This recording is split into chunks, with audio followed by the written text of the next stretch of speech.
Not only did I have dogs with lesser energy level that leg that I had to fix, but also the tips in the video have come through problem solving with some of my students and also some of my observations when I see dogs in the obedience and rally ring. The most common reason for your dog legging when you heel is because you taught your dog to heel by luring. So what's happening is you never taught your dog to heel. What you did was you taught them to follow the cookie. So if the cookie's not there, the dog disconnects, the dog doesn't pay attention, and they do their own thing. And a lot of times they'll leg, they'll sniff the ground, they'll completely turn away from you. So what I'll do instead is ask for that behavior. And when I get the pretty behavior, then I'll mark the behavior with a yes, good girl, and then I'll reward her. So showing that cookie takes all her attention off of her job and puts all the attention onto the cookie. So I want to bring that cookie out after I get her job. So now if you think you're ready to fade out the lure, what's happening is your dog is out of position, and to get them back up, you're calling them into position. So your dog feels, I'm legging. When I leg, the cookie comes out. Obviously, she likes it when I leg. So I'm just going to keep legging so the cookie comes out. The third reason for your dog legging is also related to the first two, but instead of a cookie, it's your praise. Your dog is out of position. You're sweet talking them back up. And they learn that every time they get out of position, you give them that happy, cheerleading, encouraging voice. And so they learn you want them to be out of position because that's when your voice is very happy. The fourth reason your dog may leg is because you're not consistent with your reward.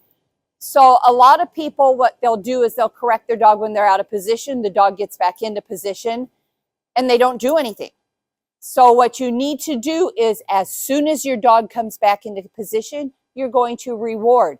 So if I left my dog in the lurch and she came back up, yes. As soon as she caught up with me, yes. Yes.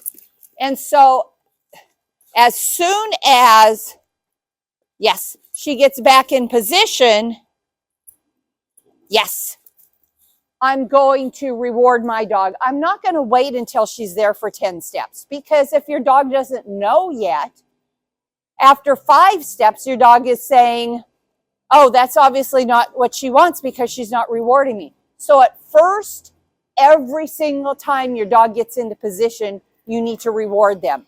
And then you can ask for duration later. The sixth reason is kind of like the flip of the fifth reason. The fifth reason your dog legs is because you're not consistently rewarding the good behavior. Well, the sixth reason is you're not consistently stopping the unwanted behavior. So it needs to be consistent every time your dog turns away. Good girlie, I have her undivided attention. We have a lot of distractions right now at the park. Good girlie. Uh-oh, good. So and a correction is only, look up, good.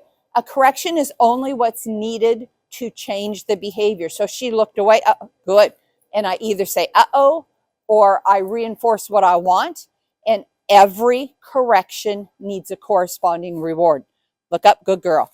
If I only correct, but do not reward what I want, the desired behavior, then she doesn't know what that desired behavior is. And people think, well, yeah, she knows she's not supposed to look away because you corrected, but she doesn't know where she's supposed to look. So you need to not only stop the unwanted behavior, you need to immediately reinforce the good behavior that you want. The next reason your dog legs is because of your body position. So when your left shoulder is back because you're looking at your dog's more likely to be behind you. A lot of dogs will line up with your shoulders. So when I heel, I want my shoulders straight. I don't have to look at my dog. I'm looking at the ground, so my dog's in my peripheral vision.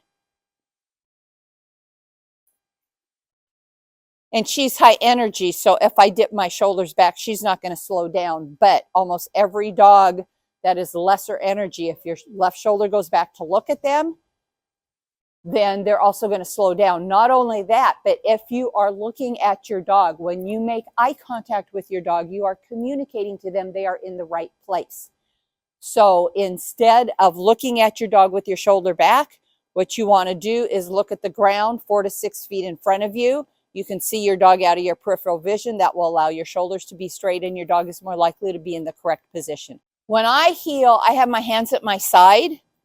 The AKC regs say your hands are either naturally at your side or your left hand is at your waist.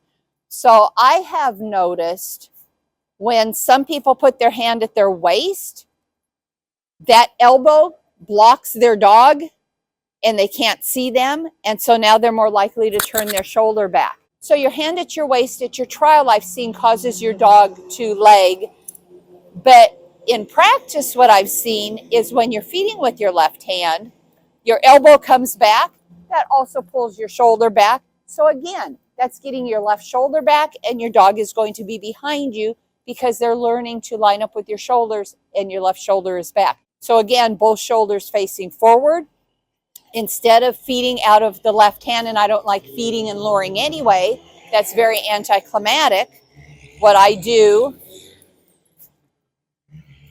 yes, I'll toss the treat out of my right hand, yes, which allows my shoulders to be straight. The next reason your dog legs is because you are not rewarding them in a high energy manner.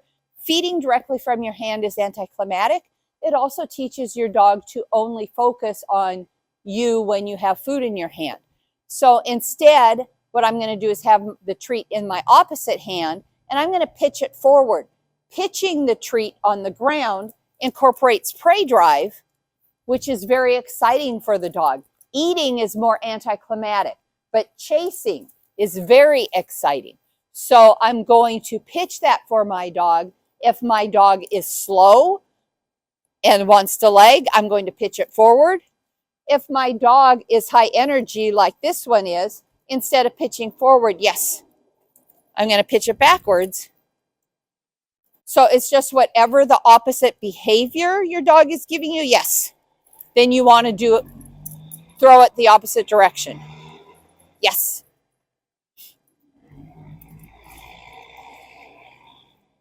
Yes. So with Maverick, I'm pitching backwards. With a legging slow dog, yes, I'll pitch it forward. And then as they're eating it, I'm going to turn around and take off. So if Maverick's eating in one direction, I'm already going to be turned. And as soon as she's done eating, I'm just going to start walking. So she has to pick up her pace to catch up with me.